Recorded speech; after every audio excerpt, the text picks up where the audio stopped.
Go live button. Oh, there it is. And now we're live. Boom. Woohoo! Live for the first time on StreamYard. This is going to be fun. Michael, thanks for joining.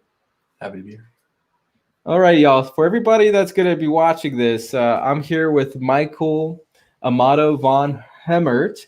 I met Michael back at UNLV in the business circles. He went and got his MBA, and now he is the business owner of MadePro, which is a local business based out of Henderson, I believe.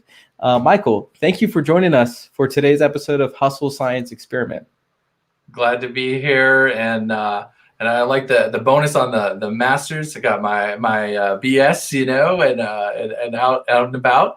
But now the owner of MadePro Henderson. We're a professional home cleaning company based in Henderson, the corner of Windmill and Green Valley Parkway. We have an office there. That's kind of home base, and the team is out taking care of primarily recurring customers. So we do once a week, once every other week, once a month. That's the core customer for us, taking care, one home at a time, cleaning up Henderson. So, yeah. Totally. No, for sure. And my bad with the degree, you know what it was? I remember you're part of the Alumni Association. And so everybody is part of the Alumni Association. I just feel like by default, they've got it together at least, right? I appreciate that. Yeah, I sat on the Alumni Association Board of Directors, which is a volunteer group leading the association for, I think I was there for about 6 years. So that was fun. Wow. Yeah. That is super cool. Mm-hmm. Business is such a journey, man. As we know, it's full with ups and downs. Could you share a little bit about your journey to where you're at now? Sure. Yeah. Great question. So when I graduated, I actually spent the first, 6 or 7 years of my career in the casino and hospitality business. So it was really kind of climbing the corporate ladder with one of the local operators here in town, and understanding mainly slots as well as hotel a little bit, and just learning the ropes, learning how to be a manager, learning what I didn't know, learning how to run a profit and loss statement, those kinds of things. But always been the kid with the lemonade stand on the corner, wanted to do my own thing, and layering that in. Have done a couple other small business type things, but this is the first venture that I've done that actually has employees as well. And so we opened MadePro Henderson in the fall of 2018.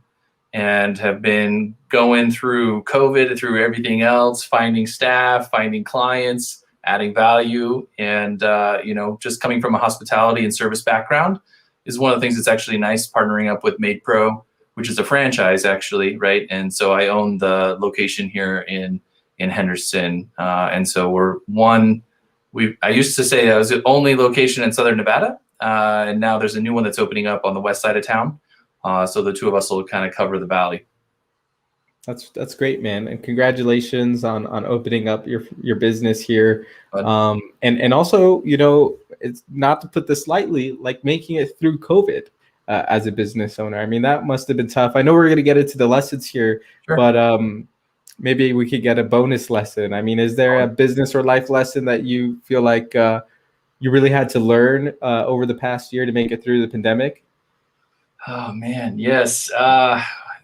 So many things, but I think one of the biggest things that I've just been remembering is to be grateful for the team and to say thank you for showing up. There's just so many little things that add up that become big things, and so focusing on those little things makes a difference. And it's been quite the journey, but glad that we're still here, glad that we're still helping, glad that the business survived, and that kind of thing. So yeah, to your point, to not take lightly, I think the last stat I saw was something like 29% of businesses, had not. So yeah, man, it's been quite the ride. Most definitely, man. So thank you for being here again today. And maybe we can get some of the lessons that, that you've learned over the years. So first segment for Hustle Science Experiment is we dive into a business lesson, something that you feel especially excited about that you could share with our audience. What are we diving into today, Michael? Sure. And so actually it's interesting that we started talking a little bit about COVID. I think one of the other things that we've seen is is that now with work from home stuff and virtual networking, even doing this kind of call, is something that was a little bit more atypical, I would say, pre-COVID. And so one of the things that I kind of pride myself on and have just always been kind of known for is being the networking kind of guy and being out and about. I used to love going to events, especially in-person stuff. And so I just kind of jotted down a few things that I thought would be helpful to kind of help people through the virtual networking that is now happening a lot more than the in-person networking. So I love it. would that be a good time? Are you cool with that? Yeah, absolutely. It's so relevant. Let's dive in, man. What Yeah. are some of the virtual networking lessons you want to share? Sure. So I think, overall, like one of the biggest things is really trying to approach all of it as asking the question, how can you add value first before you're trying to get something from somebody? So just really trying to be ready to provide something of value. I think that's, key. I think, next up is kind of take advantage of the platforms that we have, right? We have social media platforms like Facebook and LinkedIn. There's so many ways that you can engage with people that like your posts or comment on stuff or share content. I think that that's something that, is huge. You can even message people, right, proactively, on those platforms and just touch base. So I think that's super important, as well as one of the things that came up too, actually, I would say a few months into it, I made the suggestion to a networking group of mine that we call or text 5 contacts per week. And then you actually put a calendar request on your own calendar to hold that spot and hold yourself accountable to reaching out to those folks. Because really, at the end of the day, people are kind of doing their own thing. They're focused on themselves. They've got so many things going on. Yeah. And so they're not always thinking about what you have going on, right? So, maybe it's worth just a touch base, say hi. So, I think that was a good thing. I think even right now, another thing you can be doing is, you're writing blogs or articles or kind of like long form content. I think people, they have different platforms that they like for that. But, right now is, again, a chance for people to kind of dive in and understand what's going on in the noggin and what people are thinking about and to get that out into the ecosystem. Another great way to just add value and share kind of your insights, as well as same for video. You know what I mean? Like it's this kind of stuff, or whether it's even short form Insta stories, or whether it's fully built out YouTube videos and everything too. Like the content that's video is really indexing really nicely, and more and more people are going to see it. Even from an organic perspective, you don't have to put a whole bunch of paid ads behind it or anything to like get that video out there as much. So I think that's kind of big. And then the last thing that I kind of jotted down was to host or attend a virtual networking event or virtual happy hour, right? So even if it's a coffee hour or a happy hour, not that you have to be drinking coffee or happy hour libations, but just being there, being in the room, being present, being top of mind. And again, asking other people, hey, what do they have going on? What stresses do they have going on? How can you help? Everybody's got something to offer. And so I think that was something that, I was like, man, what a great way to just tap into different groups of people and touch base. Yeah, absolutely, man. And you gave us a lot. You gave us a lot right now, like the virtual events playbook, virtual networking playbook. Yeah. I'd love to pick some of it up and dissect it further. Please. Let's go with the add value piece first, because, from my experience, and I'm sure you can resonate with this, like in networking in general, like you need to come from a point of like, how do I add value in this room when we're in the meeting in person, or bumping into somebody on the street, or virtually messaging somebody on Facebook. Right. Like, could you share some examples of what adding value means to you in the relationship building? Yeah, I think so. One of the best ways that I like to do that is actually asking questions. So when you're, like if you're reaching out to somebody or you're trying to connect with someone, instead of saying, hey, I need this, or hey, buy my book, or hey, can you, are you ready to buy some home cleaning? Is your house dirty? And being salesy, I think the best way to approach that kind of stuff is asking questions. So like just the other day, I reached out to a contact that I said, oh, hey, this person is in, an industry that I'm looking to learn a little bit more about. I asked them a question. I said, hey, are you interested in having a conversation about this topic?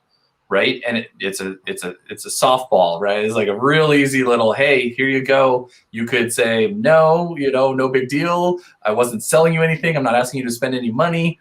anything like that. And so just asking that question to start the conversation, I think is a great way to sort of position it as, you're not being threatening, you're trying to add value, you're just trying to have a conversation. Yeah.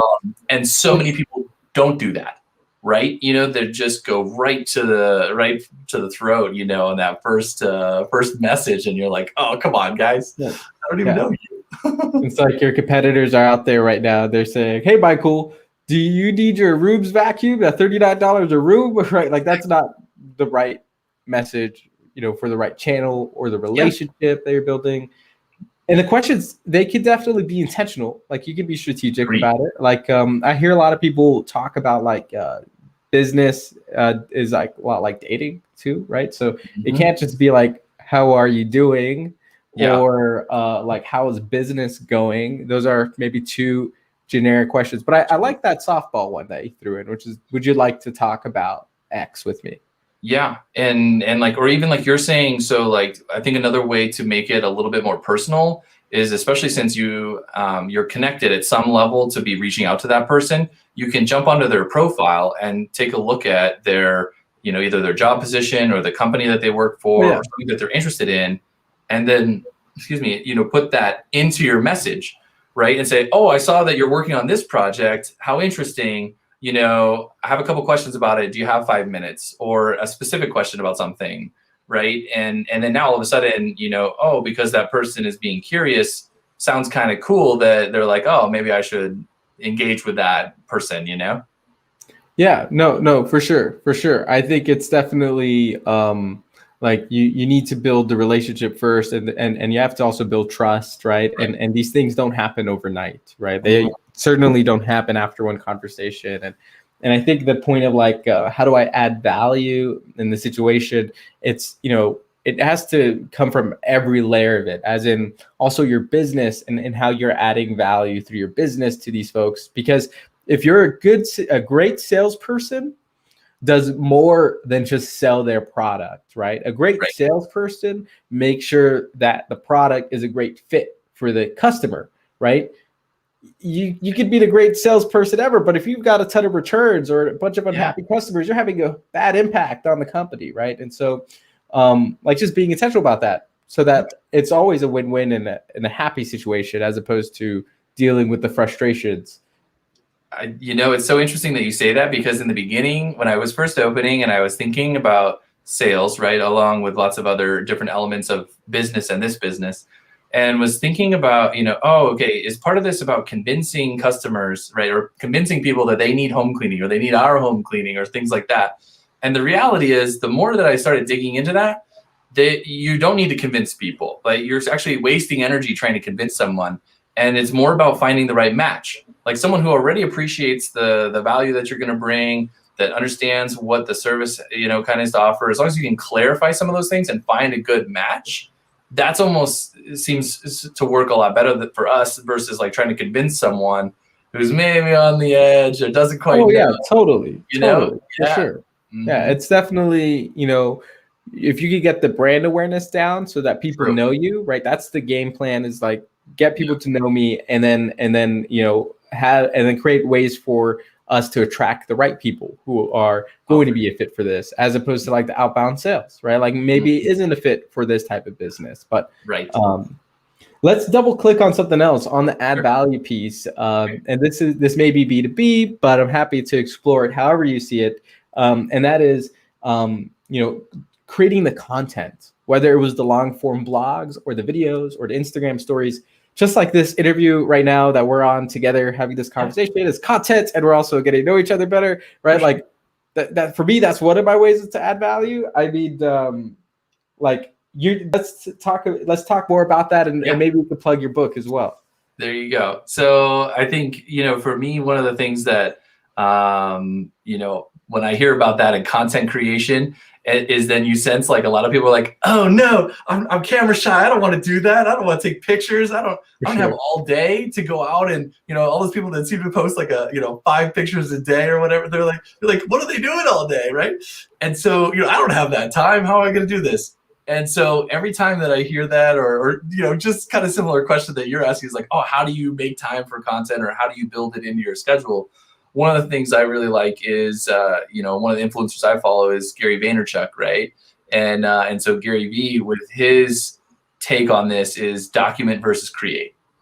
And I think that is like literally the unlock, if not a serious unlock, into understanding how to, do content at scale, how to do regular content, how to feel like it's not salesy or whatever. Like, it's literally just documenting what's happening. So whether you do that written word via post, if you do it by pictures, if you do it by video, any of those different kind of channels or options, I think is a great way to just document what's going on, right? Like, I remember one of the things when we first started, one of the first things I bought for the office here at MadePro was the coffee maker, right? I was like, everyone needs coffee to stay motivated. So I take a picture of the coffee pot and I share it on our platform and on the, the business page and my page. And then all of a sudden, then people are like, oh yeah, of course that makes sense. They engage with the content. It starts to be a thing. But I didn't say, oh, let me go buy a coffee maker and then put it on the shelf and take a picture. And, it was just documenting the journey.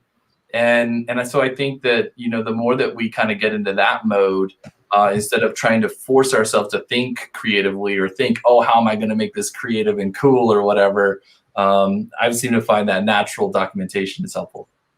No, I appreciate that, man. That's even, helping me. I'm still, I've heard Gary Vee say that document versus create. But for some reason, a lot of the time, my mindset's still very much of like, what is the content I'm going to create? How does it fit in? You very much get stuck at paralysis by analysis. And I want to unlearn that. And so what are some things, for you that, are there any more layers to that you can kind of dive in? Like, for example, do you like have a habit that you built out, like whether it's an alarm clock or writing every single day? Do you have any of that going on for your content documentation? Yeah, that's a great question. I don't know if I've built a habit other than, for me, my inbox is my to-do list in many cases.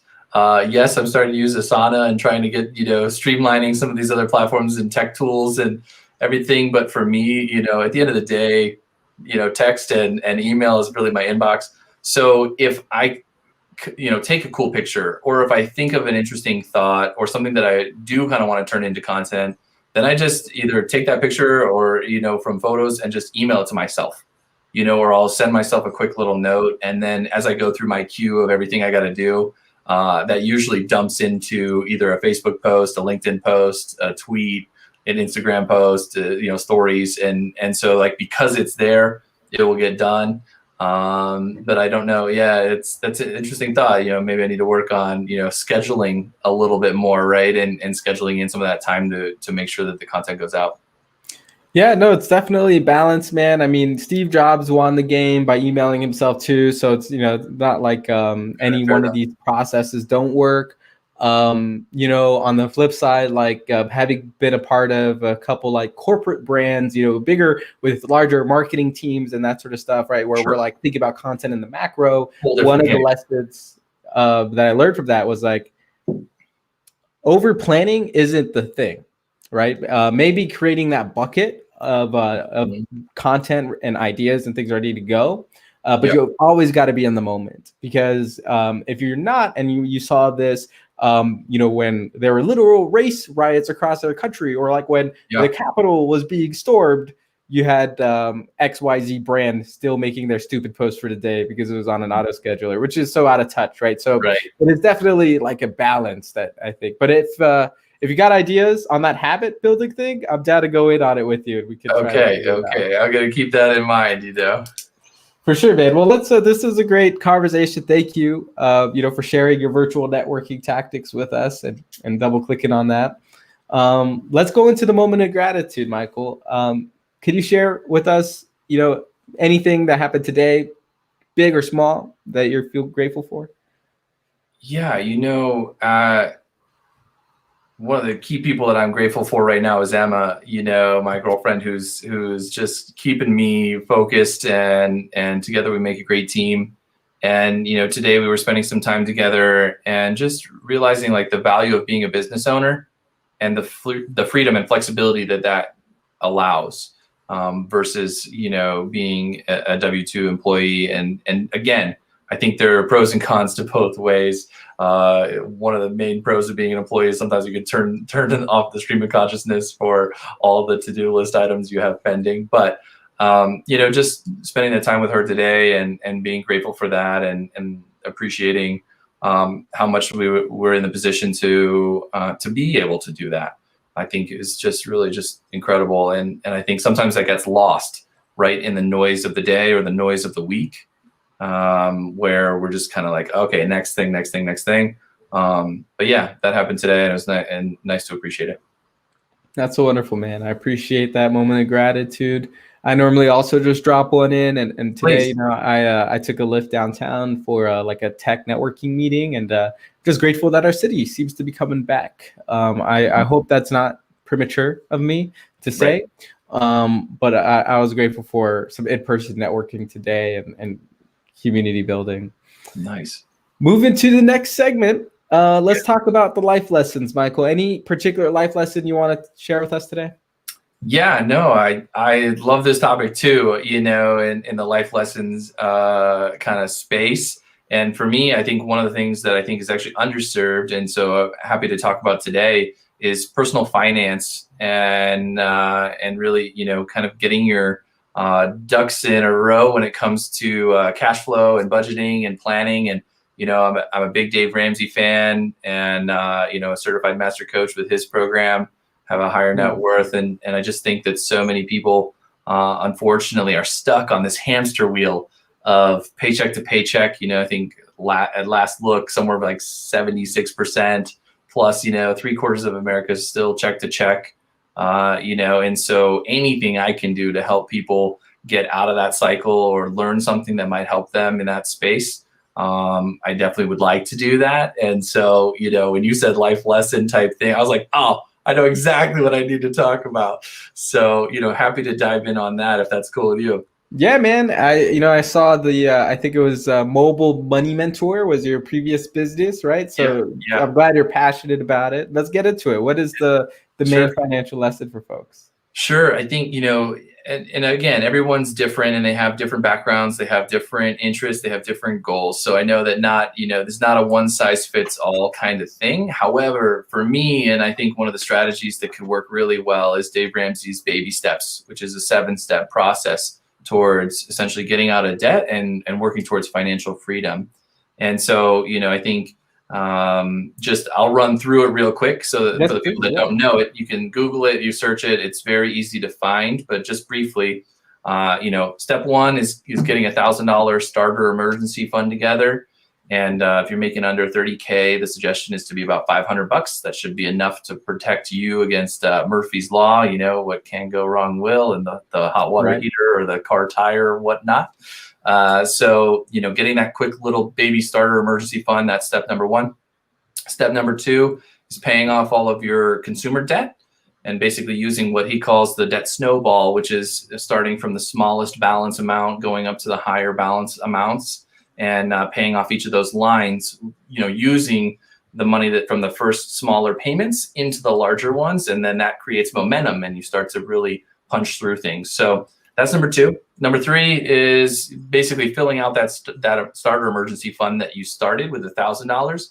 Turn that into 3 to 6 months worth of your fixed expenses. So if you really look at what you're actually spending on a monthly basis, making sure that you have 3 to 6 months of that. Sometimes that's $15,000, $20,000, $30,000 worth of cushion in the kind of baby step 3. So number 4, basically after that is set, which again, I think you have to take a moment and appreciate how much that is. Like basically that means you have no debt payments. You have 3 to 6 months of savings in an account, and literally all you're really paying on is your house. If you have a house already, that's really the only other payment you would have remaining at that phase of the game, which typically takes about 2 to 3 years for folks that really kind of buckle in on this. Let's double click real quick because I know the other stuff, like I can't wait to hear it, but I know the 76% of folks are stuck on those first 3 steps, right? So I mean, you just said 1 to 2 years it could take to get you from being in debt and not having this fund to now having 6 months of runway. Like, is there a magic percentage of savings from your income in order to hit that goal? Great question. So some people, I think, it depends on how intense you go, right? His followers will call it gazelle intensity, and to go as fast as you possibly can, basically living on a rice and beans budget as far as, your food and keeping everything really tight, and then pushing as much as you can into that debt snowball to kind of accelerate the rate of it. The more that I kind of went through Mobile Money Mentor, as well as just kind of, consulting, coaching, and working with other folks, realizing like life happens. Like, I think you have to be flexible. You have to realize like there's a little bit of give. But yeah, I think, as percentage wise, there's even now that kind of the FIRE community, right, that's out there, that are looking to retire early, financial independent, retire early. And so those guys are putting 50% plus, towards some of these efforts. So I think it can go very extreme. But the reality is, I think people have to kind of look at their own situation and really apply that, to this case and say, okay, hey, let's do what I can do and push a little bit. Because I think, it's an incredible level of freedom, even just getting to that level. I think people just, like, again, we were talking the other day about, if you've grown up in a household that had parents where you were taught that, you're always going to have a car payment, right? Your parents still have car payments. You have a car payment. You believe that you're always going to have a car payment. You don't know what it's like to live without a car payment. Those people still have car payments, right? So you need, it takes a little bit of a click in the brain to get through and say like, wow, I could have a paid for car, right? And I could make no more car payments. The average car payment in America right now is over $500, if I recall correctly. Right. So you're talking $6,000 a year going into the car. It should, I think it definitely is a click for folks, right? Like once you do the math and you kind of bring it all the way out, right? I would say like also emotional too. Just to, not to interrupt, but as much as I think it's math and logic, a lot of the stuff with money is emotional, right? Definitely. Especially, it's a big taboo. There's issues and this and that, and like I think people have very emotional ties to it. So it's like working through some of that emotional life too, to understand. Okay, why do I have this, or why do I feel the pressure to have that kind of car, or why why am I spending in these different categories, and kind of dialing it in, and like, wow, okay, if I had an accountability partner or something, maybe, that will help kind of get through it. Right. Yeah. It most certainly is emotional. I mean, there's a recent book that just came across my radar, and it was Napoleon Hill's Outwitting the Devil. And one of the themes in there is this like hypnotic rhythm that people, we're all in some sort of hypnotic rhythm where it's like the culmination of all of our habits are, making us do sort of things. And so like to take a big step back and try to identify what it is so you can optimize it. And most certainly, like if you never own a home, if you've always owed a car with a bill, if you've always like spent all your money on day one of paycheck, right? Like those are like habits that maybe were like since you were a kid or a teenager, right?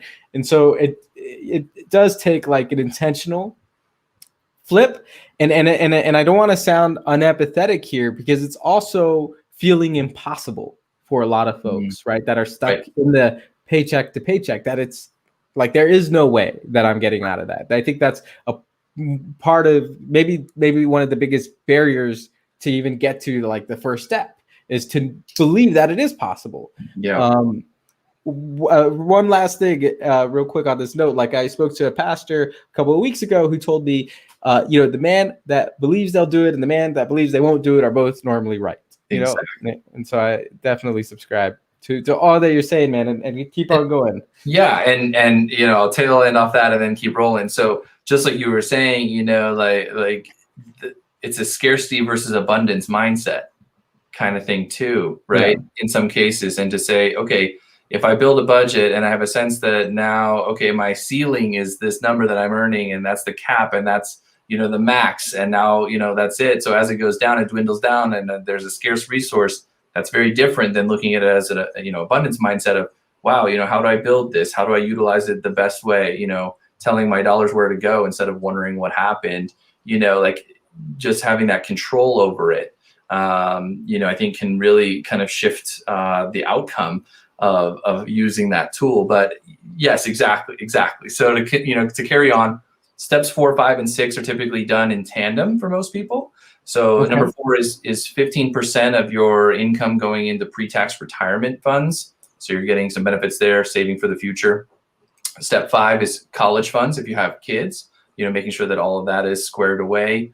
And then number 6 is paying off the house early. So basically starting to chip away on your payments there, doing whether it's an additional monthly payment or making additional payments, making sure that that goes to principal instead of interest in your additional payments. And, then some people sort of ask the question, and maybe it's in your mind too, it's like, hey, okay, so why is 4, like why retirement first versus kids? Like, don't we want to take care of the kids? And so the way it was explained to me, which I think is really interesting, is like, well, you have 100% guarantee that at some point you're going to retire or get to retirement age. There's not 100% guarantee that your kids are going to end up going to college or utilize some of those funds. So it's important to sort of like, kind of like in the airplane, like put your own mask on first before helping others. You got to take care of yourself, right? Before you get there. And then just to cap it off, and then we can dig deeper if you like. Step 7, is called build wealth and give, right? So again, once you complete baby steps 4, 5, and 6, that means you had no payments, no car payments, no credit card payments, no student loans, etc. You've got your 3 to 6 months sitting there as cushion against Murphy, which is a nice case of something happening, and obviously COVID a little bit of a curveball, but generally job loss or something, you'd be able to kind of move forward. Retirement's plugging along at 15%. College is taken care of for the kids. The house is paid off. You have no payments. That means that really the result, the rest of your budget or your cash flow can go towards continuing to build wealth, build businesses, to give, support your community or church or whatnot. And I think that freedom of just imagining yourself without a car payment, a credit card payment, or a house payment, it's game changer. So I think that this is, again, like I said, and sort of, kicked off the front part of the segment of is just saying, I think that educating people and helping people understand that it's possible or how to do it, and then taking the time to do it, right? It's definitely a long process. Right. It's not typically an overnight process, and can really just change people's lives and worlds. So I'm all for people plugging into this kind of system and program, and to also be a resource to help them do it. I appreciate it, Michael. Yeah, thank you for walking us through the 7 baby steps. It feels like the 7 steps a big step, but the baby steps to get there for certain. I'm curious. The answer may be no, but maybe sure. Something, which is, were there any like financial products that you used throughout any of the steps besides like the home loans and stuff like that? Any financial products that people might not think about? Sure. I think another great resource, like people there, especially right now, they're using apps for everything, right? So, his program has put out an app called EveryDollar. It's actually web-based as well as an app on your phone. So everydollar.com. You can also download that from the App Store, or I imagine the Android version as well. And so in there, basically starting to do your monthly planning and trying to get ahead by at least a month as far as, okay, looking at what the cash flow is going to look like. And, being flexible, knowing that, hey, December doesn't look like January doesn't look like February. And, you have to be flexible. And typically it takes about 2 to 3 months for people to get into a rhythm and start to understand, okay, it's a living document. A budget is a living document, a living component. It's not completely set in stone. It doesn't have to be a fixed, okay, I can only spend $20 on socks this month, So I think that that really helps people. And I think that's a great resource. I still use it.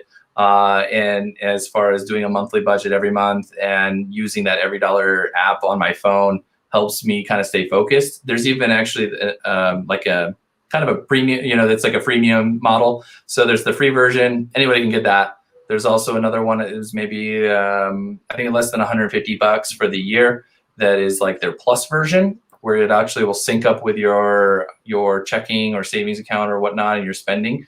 And then that way the transactions will pull over automatically. Makes it a lot easier to really like categorize everything.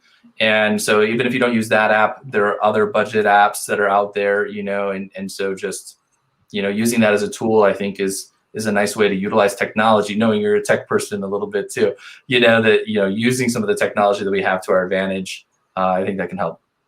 I love that, man. Yeah, thank you, Michael. I got to check that out, everydollar.com, and just some of these budget apps. Michael, this has been awesome. I feel like I've learned a ton. Awesome. How can people get in touch with you? Yeah, the easiest way, especially with MadePro, is just to give us a call, 702-534-6701. Again, that's 702-534-6701. You pick option 1, you're getting to sales. Our sales team will take care of things. If you pick option number 2, you're getting me or someone on my team here in the office that would take care of you. And then other than that, it's madepro.com. You key in your zip code. If we're close enough, we'll get to you. Appreciate it, Michael. Thank you so much, man. You're welcome. Thanks for the invite. Yeah, definitely. And for everybody, we're about to sign off now. But if you have any questions, just drop them in the comments, and we'll do our best to get to them. Peace.